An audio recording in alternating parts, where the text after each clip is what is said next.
Hello there, my name is Ksenia Smirnova, and now we will unveil the top news of recent days. The third summit for democracy was held in South Korea during the last 3 days amid global declines in democracy and the resurgence of authoritarian tendencies. This year's event saw senior officials visit Seoul, including Blinken, British Deputy Prime Minister Oliver Dowden, the foreign ministers of Ecuador, Gambia, Indonesia, Guyana, and Mauritius, and other minister-level leaders, Reuters informs. Summit agenda focuses on the digital threats to democracy, including misinformation, artificial intelligence, and deep fakes. U.S. Secretary of State Antony Blinken said that during the COVID-19 pandemic, disinformation discouraged millions from getting vaccinated, sometimes with fatal results. With a number of elections being held globally, Blinken called 2024 an extraordinary election year in country after country, but warned that citizens and candidates will face a flood of falsehood that suffocates serious civic debate. He said adversaries of democracy are using disinformation to exploit differences inside democratic countries by sowing cynicism and instability. The Secretary of State pointed to a 2023 State Department report that says China has spent billions of dollars to spread propaganda and suppress Western news outlets. He gave the example of China buying television platforms in Africa that excluded international news channels from subscription packages and surreptitiously buying media companies in southern Asia, which then run heavily pro-China news. He said Russia has used similar tactics, laundering Russian media contents through Latin American channels to undermine global support for Ukraine. That's why it's so important to know the truth, and our platform does just that. And as Volodymyr Zelensky said during the summit, together we have to make the force that has gone mad come back to the rules and make the rules work again to shield the world's order of fragility. It is vital for Europe, the Middle East, Africa, and the Pacific region, and all other regions of the world. Ukraine doesn't divide the world into large and small or into those who deserve more or less attention. We reject the colonialist view on the world that divide the nations between so-called great powers or geopolitical poles. Every nation matters. And now, aiming for the just end of the evil Russian war against our nation, we want to give certainty to every nation that its security will be unbreakable. It's imperative that this multilateral forum takes place in Seoul, delivers on its ambitions to strengthen democratic institutions, reverse consequential backsliding globally, and tackle thorny problems, including corruption.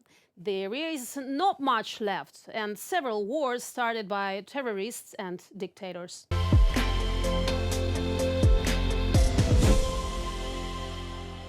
The leaders of the European Union gathered for a 2-day summit where they will discuss the continuation of support for Ukraine against the background of Russian aggression. In particular, it will be about a plan to use billions of euros to profit from frozen Russian financial assets to buy weapons for us. However, decisions on the use of these funds are not expected at the current summit. The European Commission proposes to provide 90% of revenues from frozen Russian state assets for defense aid to Ukraine and use the remaining 10% for reconstruction. Such a proposal was voiced earlier this week by European Union High Representative for Foreign Policy Josep Borrell. According to estimates, the volume of income from frozen Russian assets is up to 3 billion euros per year. The government of Belgium, which has frozen most of the almost $300 billion of Russian state assets, supported the proposal to transfer part of the revenues to Ukraine for the purchase of weapons. European Union leaders will also discuss what Europe can do to protect itself and develop its arms industry aimed fears that Russia may not stop at Ukraine. This is also a time for a real paradigm shift in relation to our security and defense. For decades, Europe has not invested enough in its security and defense. Now that we are facing the biggest security threat since the Second World War, it is high time we take radical and concrete steps to be defense-ready and put the EU's economy on a war footing. Charles Michel, President of the European Council, in the invitation letter. In recent weeks, EU leaders have expressed concern about the situation on the front line in Ukraine as Ukrainian forces trying to hold back Russian troops are running low on ammunition and $60 billion US military aid package for Kiev has still not been approved by Congress. Vladimir Zelensky will also speak online.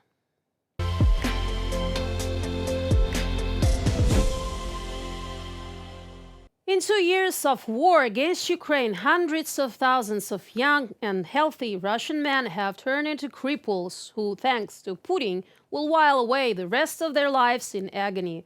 After all, in Russia, this is exactly the attitude towards the disabled people. Last year, more than 2 million men with disabilities aged 31 to 59 years were registered in Russia. This is a record figure for the last 8 years. This is evidenced by data from the Pension and Social Insurance Fund. Over the year, the number of men with disabilities increased by 30%, 507,000 people. But it's not just the number of wounded that has increased. In Russia, the number of burials in cemeteries associated with the elite units of the Russian Ministry of Defense and the Wagner mercenary group has also sharply increased. The Telegraph writes, according to satellite images from Maxar Technologies in just one section of the Tulo cemetery, the number of graves quadrupled between October 2021 and April 2023. During the same time, a completely new plot appeared at the neighboring cemetery with tripled in size. Both cemeteries are located near Ryazan, where units of the 106th Guards Airborne Division are based. Its troops took part in the first battle of the war and then in the operations to capture Bakhmut together with the Wagner Rights. According to Western intelligence estimates, up to 20,000 Russian soldiers could have died in the battles for this city in the Donetsk region. Satellite images of the burials are astounding, in particular showing the huge price that the Russian military is paying for the invasion of Ukraine. For example, now propagandists are saying that Avdiivka has been captured. But in 4 months in Avdiivka, Russia lost more soldiers than in 10 years in Afghanistan. At the same time, the increase in the number of burials does not reflect the real numbers of losses. Many bodies were left there on the battlefield.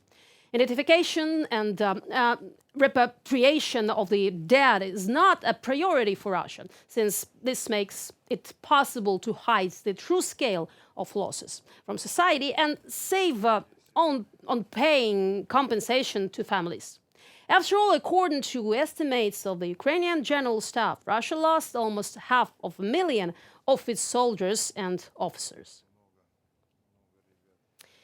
That concludes today's video, and thank you for watching.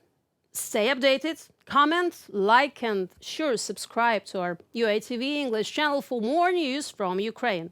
Your support really matters. Thank you again, and goodbye.